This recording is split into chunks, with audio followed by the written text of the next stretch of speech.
Hey everyone, and welcome back to the channel. Today, I want to tell you a story that, honestly, I still can't quite believe happened to me. It's about buying your dream home, finding your little slice of paradise, and then realizing that paradise comes with a very particular kind of neighbor. Get ready for some serious HOA drama, because this is From Dream Home to HOA Drama, a new homeowner's ordeal. Picture this.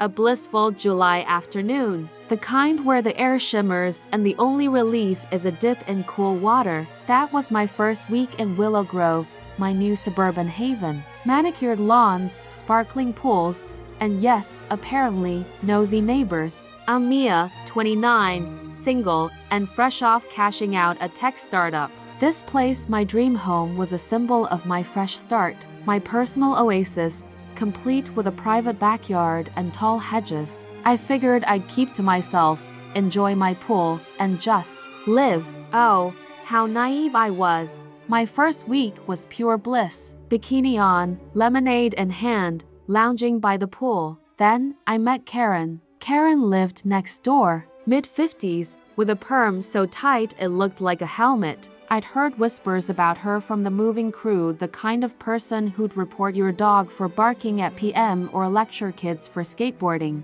I just didn't expect to become her personal project so soon.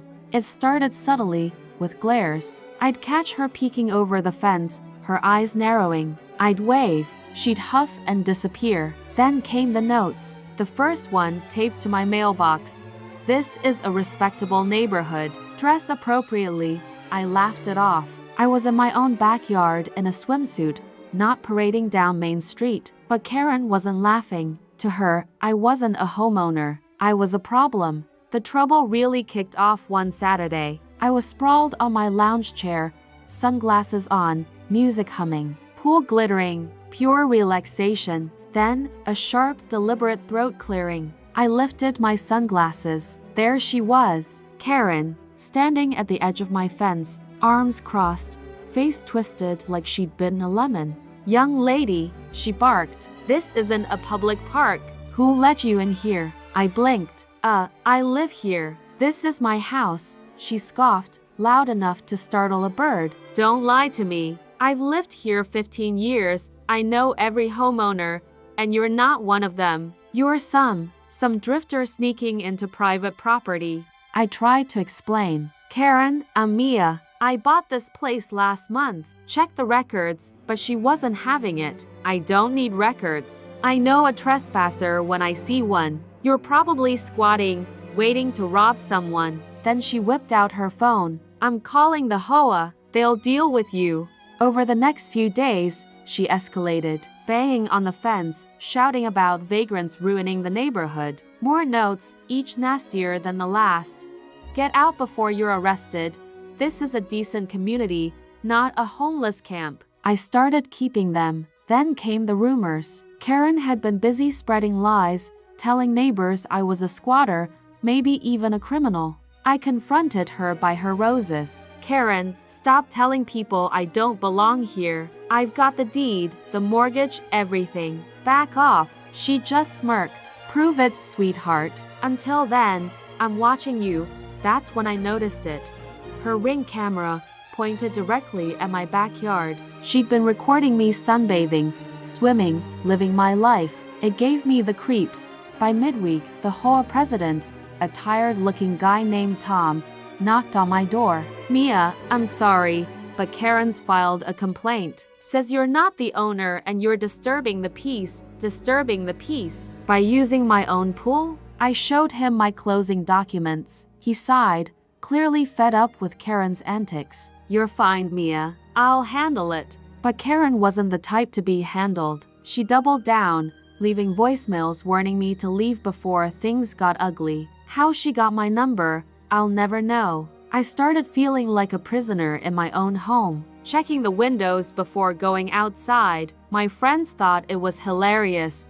"You've got your own personal Karen." But it wasn't funny anymore. I wasn't going to let her ruin my fresh start. But I also wasn't ready for how far she'd go. The breaking point came on a blistering Sunday afternoon. I was determined to reclaim my peace. I put on my favorite blue bikini, grabbed a towel, and headed to the pool. I barely dipped my toes in the water when I heard the unmistakable screech of Karen's voice from her side of the fence. "That's it. I'm done with this nonsense," she shouted. I glanced over to see her on her phone, pacing like a caged animal. "Yes, 911. There's a trespasser at 24 Willow Grove. She's been sneaking into the backyard for weeks, pretending she lives here. I'm scared for my safety." My stomach dropped. She wasn't calling the HOA this time. She was calling the cops. I stood frozen, water lapping at my ankles. "Hurry, please. She could be dangerous." Dangerous? I was holding a floaty and a Diet Coke. Within minutes, sirens. I wrapped a towel around myself and hurried to the front yard,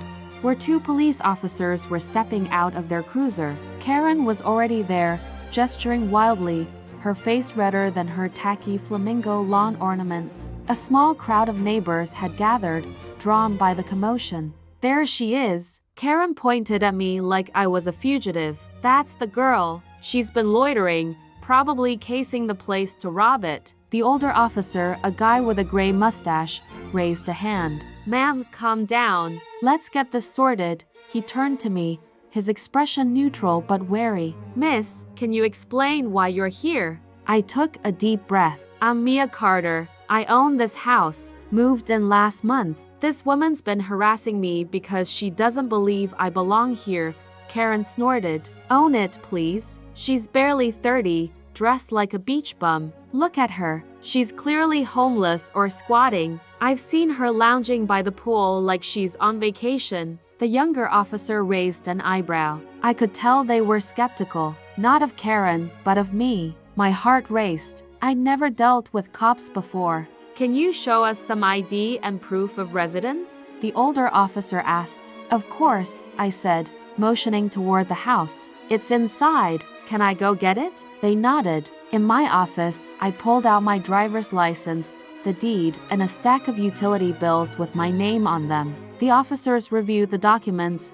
their faces softening as they realized I wasn't some random intruder. But Karen wasn't backing down. "Those could be fake," she snapped. "She's probably forged them. I'm telling you, I've lived here forever and I know who belongs." "She doesn't." The older officer sighed. "Ma'am, these look legitimate. Miss Carter, do you have anything else to confirm your story?" That's when it hit me. My ace in the hole. "Actually, I do."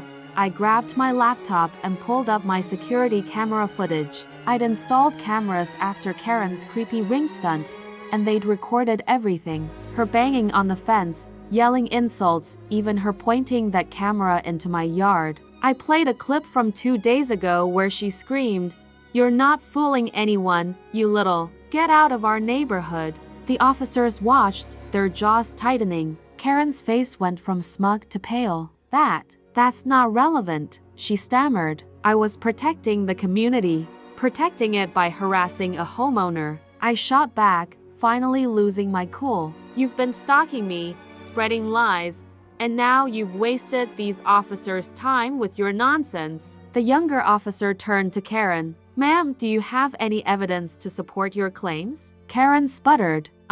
I saw her. She doesn't act like she belongs. She's always half naked by that pool." The older officer rubbed his temple. "So your evidence is she sunbathes in her own backyard?" The crowd outside murmured, and I caught a few stifled laughs. Karen's credibility was crumbling, and she knew it. But I wasn't done. I turned to the neighbors, raising my voice. "Since Karen's so eager to air this out, let's clear things up. I'm Mia. I bought this house fair and square, and I'm tired of her lies. If anyone else has a problem with me living here, say it now." Silence. A few neighbors looked away, embarrassed. Then, Mrs. Patel from across the street spoke up. "Mia has been nothing but kind. You've gone too far this time, Karen." The officers exchanged a glance. Then the older one spoke. "Miss Carter, you're free to go." "Ma'am," he said to Karen, "false reports are a serious matter.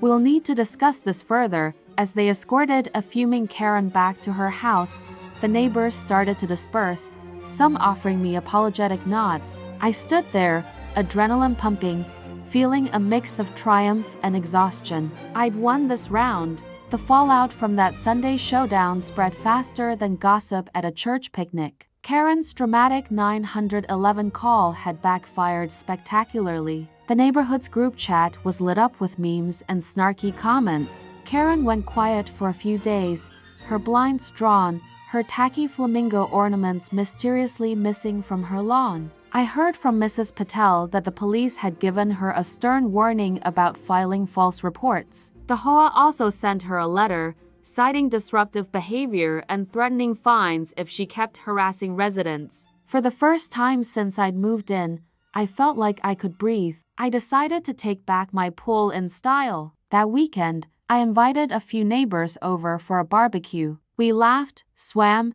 and grilled burgers. My backyard felt like mine again. Not a battleground, but a sanctuary. A week later, I caught her watching me from her upstairs window. No yelling, no notes, just a cold, defeated stare. I raised my lemonade glass in a mock toast and smiled. She yanked the curtain shut. Maybe she'd learned her lesson, or maybe she was just biding her time. Either way, I wasn't scared anymore. The neighborhood started to change after that. People waved, a few stopped to chat. Mrs. Patel brought me homemade samosas, and Tom invited me to the next HOA meeting, saying they needed fresh perspectives. It felt good to be seen as a neighbor, not an outsider. Karen's outburst wasn't just about me. She was clinging to control, to her idea of what Willow Grove should be. Her mistake was thinking she could bully me out of my home. Instead, she united the neighborhood not against me, but against her brand of petty tyranny.